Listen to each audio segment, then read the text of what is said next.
नमस्कार दर्शक बंधु पवित्र राखी पूर्णिमा उपलक्षे आपण मानकु मोर हार्दिक शुभेच्छा और शुभकामना। तेबे एई अवसर आसंतु सुनिबा एक सुंदर कविता। कवितार नाम सरधार सुता एक आत्मकथा। तेबे चलो सुनिबा।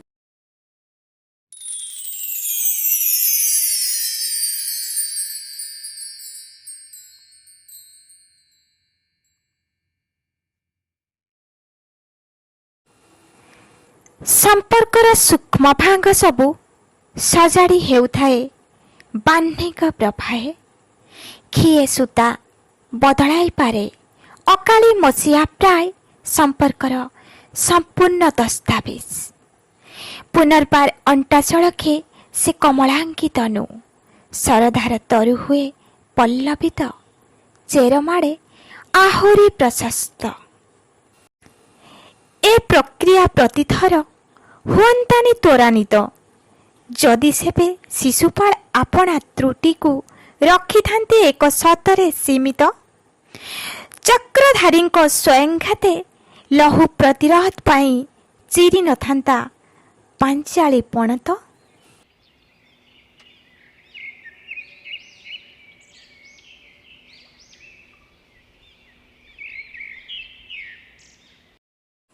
एक महत्वाकांक्षार परापर पाई पुनः एक अभियानर मूल सूत्र ही सरजी थिला महाभारत। श्रावण पूर्णिमा रही थांता हई साधारण सुरक्षा सूतारे भाई हाथ करू न थांता सभन। अली अली मान रखिबाकू आसंतानी स्फूर्ति की आह्वान सरदा सूताटी बने एक प्रतिबद्धता कारण। सुरक्षा सूत्रर हकदार जे केही होई पारे जी तार मूल्य बुझी आपणा कर्तव्य विचारे।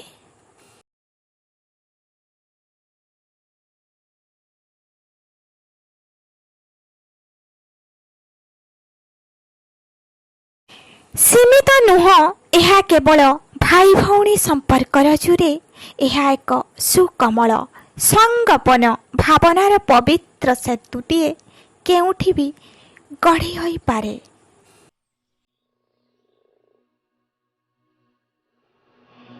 ए पवित्र सूत्र आजी सुदूर प्रसारी धरणी माता भी पठाई राखी पहुंची जनमामु घरे चंद्रयान 3 डाक जरियारे।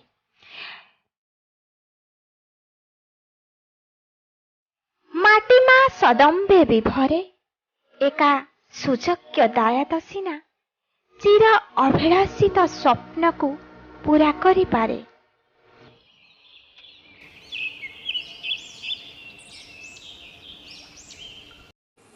प्रलंबित पीढ़ी पर पीढ़ी ए धारा करुथाउ गति। राखी पूर्णिमार ए आत्मकथा नुह बरं आत्मा अभिव्यक्ति। धन्यवाद।